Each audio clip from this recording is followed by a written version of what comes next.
Selamat siang anak-anak. Siang, Bu. Gimana kabarnya, masih semangat untuk belajar? Masih. Untuk pembelajaran bahasa Indonesia kali ini, sebelum dimulai, ketua kelas bisa dimulai untuk membacakan doanya. Siapa ketua kelasnya di sini? Mbak Dina. Silakan Mbak Dina. Doa mulai. Doa mulai. Oke, ibu absensi ya. Mbak Fariska, Mbak Bunga, Hadir. Mas Raffi, Mbak Agi, hadir. Mbak Erlita, hadir semua ya. Ya, Bu. Anak-anak, untuk kali ini kita belajar apa? Hari ini kita akan belajar bareng tentang teks deskripsi, tapi di sini kita akan mengaitkan dengan objek budaya Indonesia yang ada di sini, seperti objek budaya makanan tradisional, rumah adat, sama bangunan bersejarah. Nah, dengan mendeskripsikan objek sejarah di Indonesia ini, kalian itu nggak hanya belajar menulis. Di sini kalian akan bisa mengetahui, mengenal dan menghargai kekayaan budaya kalian. Itu ya anak-anak ya. Untuk pembelajaran kali ini kita akan belajar tentang pengertian deskripsi, pengertian teks deskripsi ya. Untuk sebelum Ibu jelaskan, di sini Bu ada salah satu kartu. Kalian tahu ini apa? Tahu. Ini makanan apa? Ada yang tahu ini makanan khas dari kota mana? Palembang. Mbak Linda, bisa sebutkan ini ada apa saja bahan-bahannya di sini? Bisa dideskripsikan? Ya, ada pempek, kemudian ada itu cukoknya, Cuko. cuka, Iya. cuko. Kemudian ada timunnya. Benar. Tepuk tangan buat Mbak Linda. Ada yang tahu nggak rasa aromanya pempek ini gimana? Enak. Kalau cukonya ini gimana? Ada. Rasanya asin. Asam manis. Oke, baik. Yang kalian sebutkan itu benar ya. Kalian sudah pernah makan ini ya? Sudah. Yang kalian sebutkan ini termasuk kalian itu mendeskripsikan makanan pempek dari Palembang. Nah, kita akan belajar mendeskripsikan suatu makanan bisa, bangunan bersejarah bisa. Itu ya. Oke, itu mulai. Pengertian teks deskripsi itu melukis sesuatu sesuai dengan keadaan sebenarnya, sehingga pembaca seolah-olah dapat melihat, mendengar, mencium, dan merasakan apa yang dilukiskan itu sesuai dengan citra penulisnya. Penulis berusaha menggambarkan kesan dari hasil pengamatannya terhadap suatu objek kepada pembaca. Jadi kalau kalian mendeskripsikan sesuatu itu harus disesuaikan ya. Bagaimana caranya si pembaca itu bisa memiliki pengalaman melihat, mendengar, mencium, mengerti apa yang kalian deskripsikan. Selanjutnya, ciri-ciri dan tujuan teks deskripsi. Ada yang mau membacakan? Mbak Nita? Ya, Bu. Yang pertama yaitu menggambarkan atau menjelaskan suatu benda, tempat, atau keadaan tertentu. Yang kedua, melibatkan panca indera seperti pendengaran, penglihatan, penciuman, pengecapan, dan perabaan untuk menggambarkan objek. Yang ketiga, ada yaitu bertujuan agar pembaca seolah-olah dapat melihat atau merasakan sendiri objek yang akan dideskripsikan. Yang terakhir yaitu menjelaskan ciri-ciri objek seperti warna, ukuran, bentuk, dan keadaan suatu objek secara terperinci. Oke, itu ciri-ciri untuk teks deskripsi. Terima kasih Mbak Mita sudah dibacakan. Yang pertama, menggambarkan atau menjelaskan suatu benda, tempat, atau keadaan tertentu. Jadi kalian sebelum mendeskripsikan sesuatu itu harus sudah menentukan ya kalian mau mendeskripsikan apa. Yang kedua, melibatkan panca indera. Jadi seolah-olah si pembaca itu bisa mengerti melihat atau bisa mengetahui apa yang akan dideskripsikan. Dan yang ketiga, bertujuan agar pembaca seolah-olah dapat melihat atau merasakan sendiri objek yang dideskripsikan.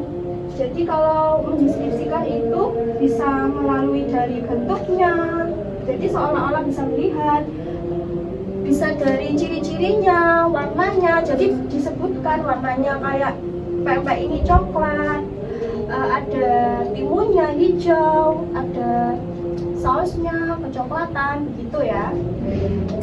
Selanjutnya struktur teks deskripsi. Yang pertama, identifikasi. Identifikasi dalam teks deskripsi adalah bagian awal yang berisi pengenalan objek yang dideskripsikan. Identifikasi berisi gambaran umum objek seperti nama objek, makna nama, lokasi, sejarah lainnya. Jadi dalam paragraf pertama saat kalian akan mendeskripsikan itu, kalian bagian awalnya itu harus mengenalkan objeknya. Contohnya ini tadi, pempek ini berasal dari Palembang gitu. Jadi kalian harus mengenalkan bahan yang kalian deskripsikan itu dari mana, namanya, maknanya, dan lokasinya. Lokasinya ini kan dari Palembang. Itu untuk identifikasi awalnya. Biasanya itu di bagian paragraf pertama. Yang kedua, struktur deskripsi. Mbak Daniela, tolong dibacakan. Gambar rinci dari sudut pandang penulis tentang satu objek. Penulis menggambarkan apa yang telah ia lihat, dengar, dan rasakan selama mengamati objek pilihannya. Jadi, pada bagian ini penulis bisa menggambarkan tiap bagian yang ada di objeknya. Terima kasih Mbak Daniela. Pada bagian deskripsi ini, kalian harus sudah bisa mulai ya mendeskripsikan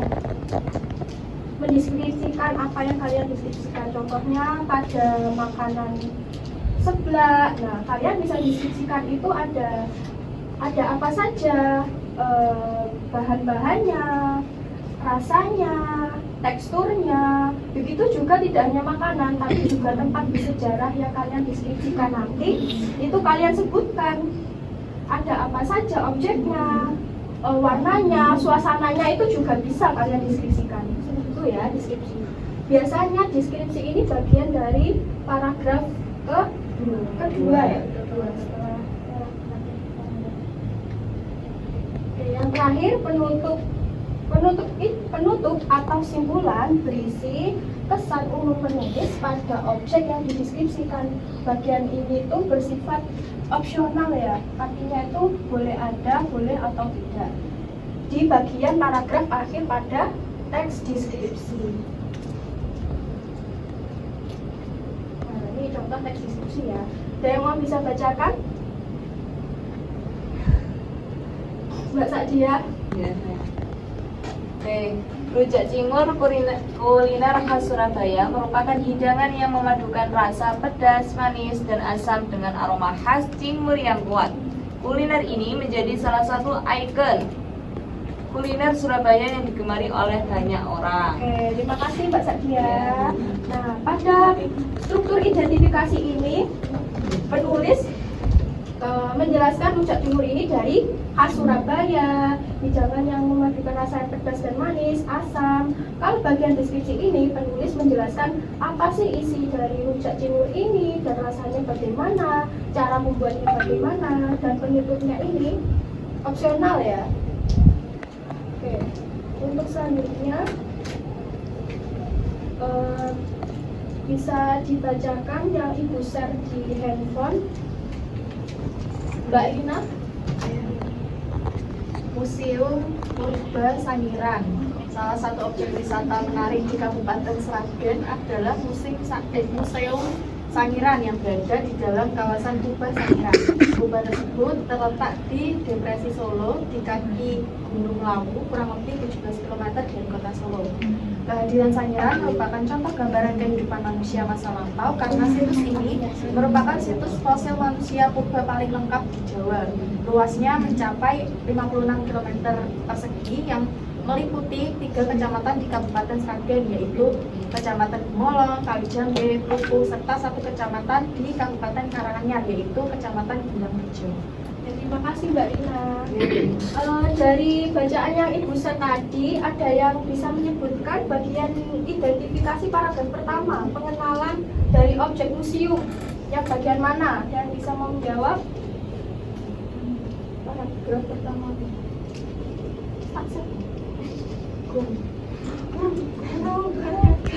Deskripsi museum yang dibacakan Mbak Rina tadi, museum apa Mbak Rina? Sangiran ya.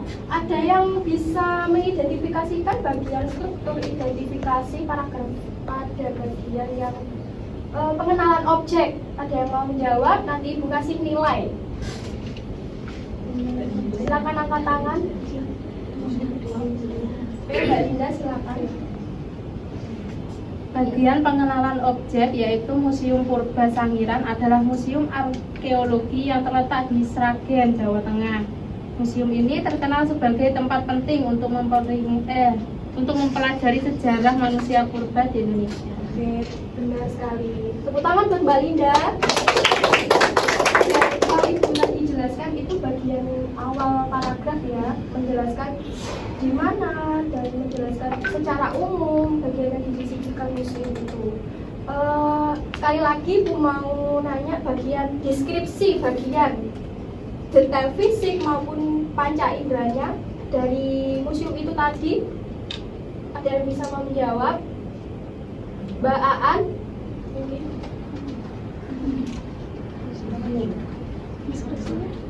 Bagian struktur deskripsi.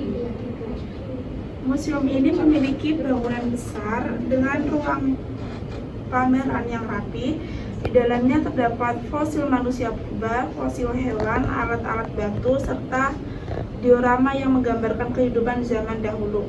Pengunjung dapat melihat rangka hewan purba berwarna coklat, patung manusia purba, dan layar informasi yang membantu memahami sejarah. Suasananya tenang, sejuk, dan pencahayaannya membuat benda-benda purba tampak lebih jelas. Oke, terima kasih untuk jawabannya Mbak Anggi, sangat bagus sekali. Tepuk tangan buat Mbak Anggi. Oke, pada bagian deskripsi itu tadi Mbak Anggi menjelaskan bahwa di dalam museumnya itu ada apa saja sih? Ada museum purba, fosil hewan, alat-alat batu, dan di situ ada informasi tentang manusia purba, layar informasi yang membantu memahami sejarah. Jadi mendeskripsikan ya isi dari museum Sangiran tadi. Materi selanjutnya selesai. Ibu ada penugasan kelompok. Kalian sudah membagi kelompok? Sudah. Ada 2 kelompok ya di sini ya. Perwakilan kelompok 1 saja bisa mengambil. Di sini ada, kalian harus mendeskripsikan ya. Ini ada gambarnya. Jadi kalian bisa mengambil 1. Kelompok 1 bisa maju mengambil.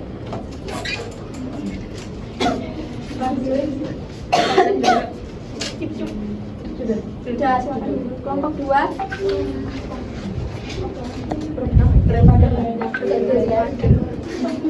Mbak Nadia dapat bagian deskripsi apa? Rendah, Bu. Oke, Mbak kelompok 2 Mbak Daniela. Di sini kalian bisa petunjuknya, kalian bisa langsung mendeskripsikan ya. Seperti yang struktur Ibu sebutkan tadi, ada identifikasi, deskripsi, dan penutup.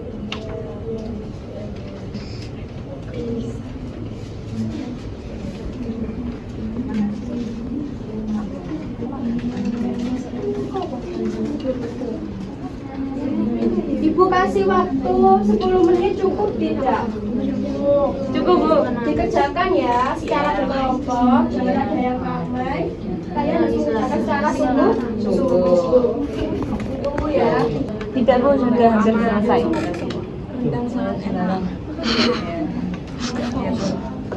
Ada kesulitan kelompok. Terus ini lagi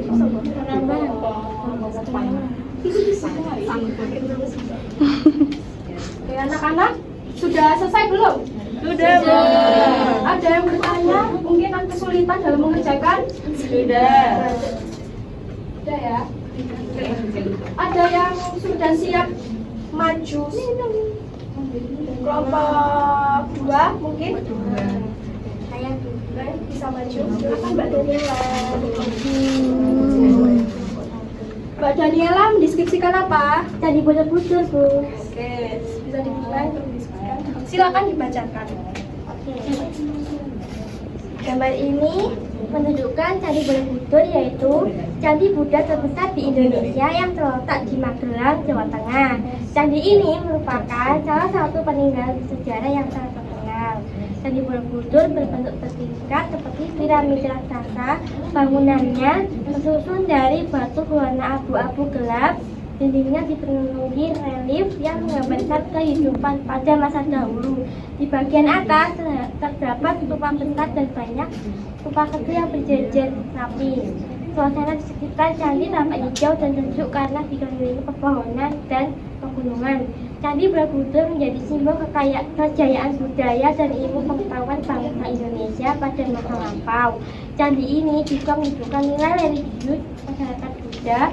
Bangunannya yang megah memberi kesan menakjubkan dan menjadi kebanggaan Indonesia di mata dunia. Oke, tepuk tangan untuk Mbak Daniela. Bisa dijelaskan identifikasi bagian deskripsinya yang mana? Jadi dari kelompok kalian tadi menyebutkan deskripsinya bagian paragraf mana? Kalau kelompok saya tadi, deskripsi bagiannya terdapat pada paragraf kedua, Bu. Oke. Kalian mendeskripsikan apa? Tadi Candi Borobudurnya berwarna apa? Tolong diperhatikan ya anak-anak. Abu-abu gelap, Bu. Ada apa lagi kalian deskripsikannya? Dindingnya dipenuhi relief yang menggambarkan kehidupan pada masa dahulu. Apalagi Di bagian atas terdapat stupa besar dan banyak stupa kecil yang berjejer rapi. betul, sudah betul ya. Di sini sesuai ya. Bagian penutupnya paragraf berapa? Paragraf ketiga, Bu. Ya, betul. Tepuk tangan buat kelompok 2.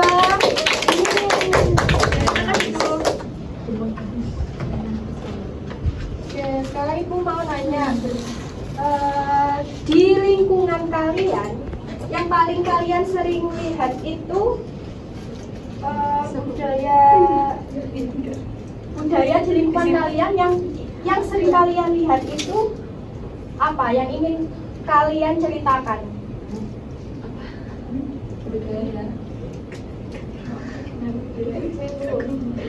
Oke, Mbak Farika, budaya makanan apa? Budaya makanan tradisional, Bu. Contohnya? Saya paling sering melihat nasi kuning pada saat acara di lingkungan rumah saya. Warnanya itu kuning cerah dan aromanya wangi. Oke, tepuk tangan buat Mbak Fariska. Dan Mbak Fariska tadi menyebutkan budaya makanan tradisional nasi kuning. Dan di situ Mbak Fariska sedikit menjelaskan deskripsi bahwa nasi kuning itu berwarna cerah, aromanya wangi. Ada lagi yang tahu deskripsi nasi kuning itu apa saja? Ada apa saja? Ayam goreng, Serundeng, Benar, sambal, ayam, tempe, kering tempe. kering tempe, ada potong-potong.